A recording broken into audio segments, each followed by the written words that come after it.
সিসিলির আকাশ রক্তিম হয়ে উঠেছে অগ্ন্যুৎপাতের আলোয়। আশেপাশের কয়েক কিলোমিটার এলাকায় ছড়িয়ে পড়েছে জ্বলন্ত লাভা। দীর্ঘ ৪ বছর পর সর্বোচ্চ শক্তি নিয়ে সক্রিয় হয়ে উঠেছে ইতালির সিসিলি মাউন্ট ইগনার আগ্নেয়গিরি। স্থানীয় সময় বৃহস্পতিবার তীব্র আকার ধারণ করে আগ্নেয়গিরিটি। এতে আতঙ্ক ছড়িয়ে পড়েছে ওই অঞ্চল জুড়ে। সতর্কতাও জারি করেছে কর্তৃপক্ষ।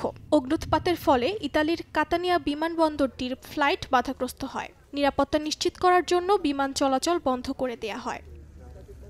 পর্যটন সহ বিভিন্ন কারণে ইতালির ব্যস্ততম বিমানবন্দরগুলোর মধ্যে অন্যতম কাতানিয়া বিমানবন্দর।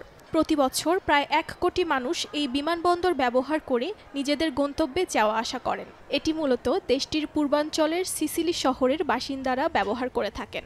অর্ধেক পাউডারে দ্বিগুণ উজ্জ্বলতা। নতুন রিন অ্যাডভান্সড অর্ধেক পাউডারে দ্বিগুণ উজ্জ্বলতা। মাউন্ট ইটনা সিসিলির পূর্ব উপকূলীয় এলাকায় অবস্থিত একটি সক্রিয় আগ্নেয়গিরি। এটি আফ্রিকা প্লেট ও ইউরেশিয়া প্লেটের মধ্যবর্তী স্থানে অবস্থিত। ৩৩৩০ মিটার উঁচু এই আগ্নেয়গিরিটিকে ইউরোপের সবথেকে পুরনো ও লম্বা সময় ধরে চলা আগ্নেয়গিরি হিসেবে বিবেচনা করা হয়। অর্জিতা শেহজিন, সময় সংবাদ।